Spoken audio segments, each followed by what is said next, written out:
আসসালামু আলাইকুম, কেমন আছেন সবাই? আশা করি ভালো আছেন। আমন্ত্রণ জানাচ্ছি সবাইকে আমার নতুন একটা ভিডিও দেখার জন্য। আজকের ভিডিওতে আমি রান্না করব গরু মাংসের কালো ভুনা। আমি যেভাবে রান্না করি ঠিক সম্পূর্ণটাই সেভাবে আপনাদের সাথে শেয়ার করেছি। আশা করব এভাবে রান্না করলে প্রত্যেকের কাছে খেতে ভালো লাগবে।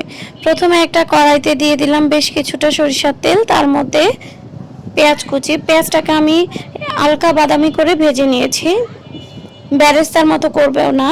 এবার দিয়ে দিলাম সে 1.5 কেজি গরু মাংস, আমার হাড় ছাড়া এখানে 1.5 কেজি গরু মাংস নিয়েছি, তার মধ্যে ঢেলে দিয়ে দিলাম বেরেস্তা এবং তেল। এবার দিয়ে দিব একে একে আদা বাটা, রসুন বাটা, এলাচ, লং, দারচিনি, গোলমরিচ গুঁড়ো, হলুদ গুঁড়ো, লবণ, মরিচের গুঁড়ো এবং কিছুটা পানি। আর সঙ্গে দিব অবশ্যই সয়া সস ও টমেটো সস। সয়া সস এবং টমেটো সসটা দিয়েই আমরা যদি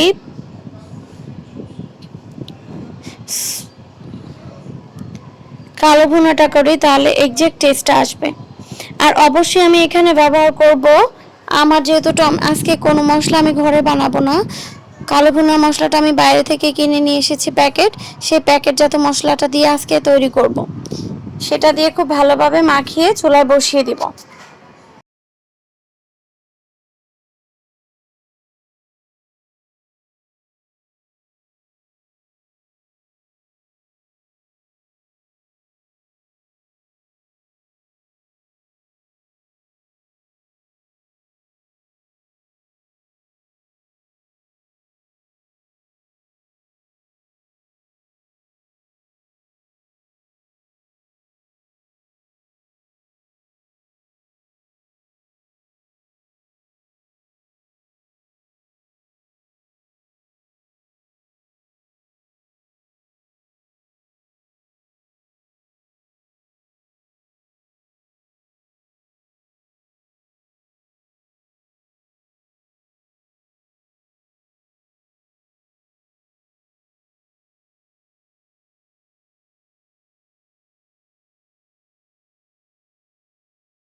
কালো ভুনার মশলাটা দিয়ে ভালোভাবে মাখিয়ে বসিয়ে দিলে আপনার আর তেমন কোনো কাজ থাকবে না, শুধু বারবার ঘন ঘন বেশ কয়েকবার নাড়া দিয়ে দিবেন যাতে নিচে মশলাগুলো লেগে না যায়।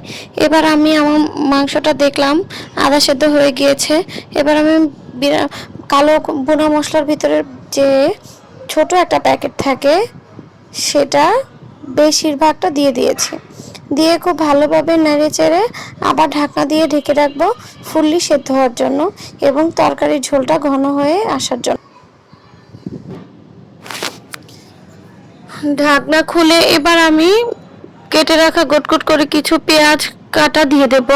আমার মাংসটা একদমই সেদ্ধ হয়ে গিয়েছে এবং মশলাটাও ঝোলটাও খুব গাঢ় হয়ে এসেছে। এখন আমি জাস্ট বাগার দেওয়ার অপেক্ষা করব।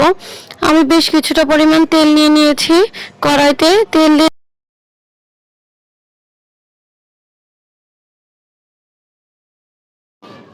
তেলটা গরম হয়ে আসলে আমি দিয়ে দিয়েছি পেঁয়াজ কুচি এবং রসুন কুচি, যেগুলো আমি আগেই কেটে রেখেছিলাম বাগার দেওয়ার জন্য।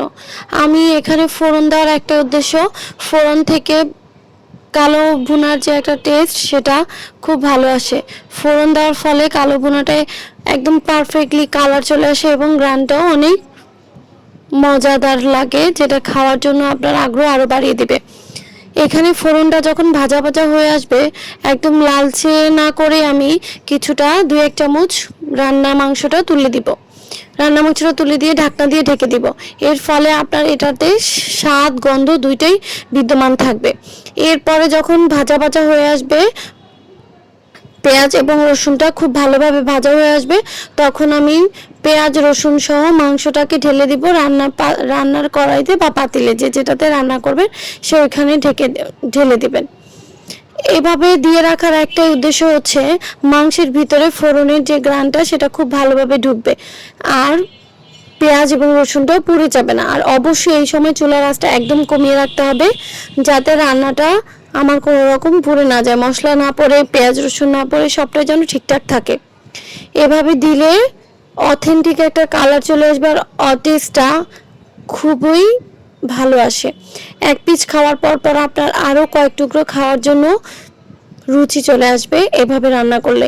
আমি আশা করব আপনারা প্রত্যেকে এভাবে রান্না করবেন। এভাবে রান্না করলে খেতে দারুণ লাগে। আমার বাসার সবাই পছন্দ করেছিল, আলহামদুলিল্লাহ অনেক মজা হয়েছিল। অবশ্যই বাসায় এভাবে সবাই একবার ট্রাই করবেন। আশা করব প্রত্যেকেরই আমার ভিডিওটা ভালো লেগেছে এবং আমার রান্নার ধরনটা আপনাদের পছন্দ হবে। খুব কম সময়ে ঝটপট রান্না করা যায় এই কালো ভুনাটা। আশা করব সবাই একবার এভাবে ট্রাই করবেন। এতক্ষণ সবাই সঙ্গে থাকার জন্য ধন্যবাদ। আবার দেখা হবে নতুন কোনো ভিডিওতে। ততক্ষণ পর্যন্ত সবাই সুস্থ থাকুন, আমাদের জন্য দোয়া করবেন। আল্লাহ হাফেজ।